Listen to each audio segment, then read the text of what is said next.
Hello my friends, Bob Lee here.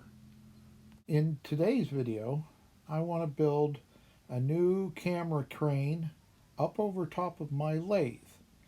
And these are some of the camera phone mounts that I just got from Amazon. So let me show you what I did. The first thing I wanted to do was I wanted to make some knobs. So I got my 2-inch hole saw out and I cut out quite a few of these. And this is what I came up with. What I do now is clean up the wheels on my belt sander and get rid of all the fuzzies on there, and I'll show you what I'm going to do to them next. So the next thing I did was mount some studs horizontally so that the wheel will pivot as part of the crane. The arms were going to attach to these studs with the knobs that I made.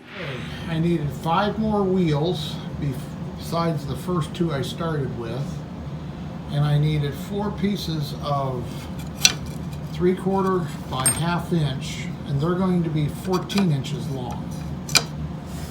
So that's going to be my crane. Those 2 wheels there with their studs, and then what I'm going to do with these is I'm going to make knobs out and embed a 1/4 inch nut into them. To make a threaded knob is I'm going to embed that nut into the side of the wheel like that, but I'm going to epoxy it in and then remove that bolt. And what that will do is make this little knob with a 1/4-20, and it'll make it like just a threaded knob that I can turn and tighten things up with. Okay, I went ahead and I put all the nuts in place and I epoxied them all down and let them set up so I have a nice knob now. Okay, you can see I've assembled parts of my crane with the knobs and washers and everything that I've made with the rails, and this is what I've come up with. So it will flex and turn in different directions, and just the way it moves will give me a whole lot of different camera angles that I need.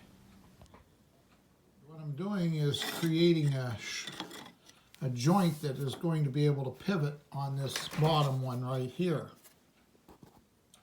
And these are my locking knobs. Well, here it is, fully assembled up over top of my lathe. You can see that it will adjust in different heights and range movements. Okay, what I wanted to show was this particular mount will pivot this way, and then it'll also pivot this way, and the upper mounts will extend out and do all kinds of different motions as well. The other thing of it is it will pivot to a certain point there also. So this particular phone camera mount is going to work out real well for me in this area. Well, thanks for watching. This is my camera mount for up over top of my lathe.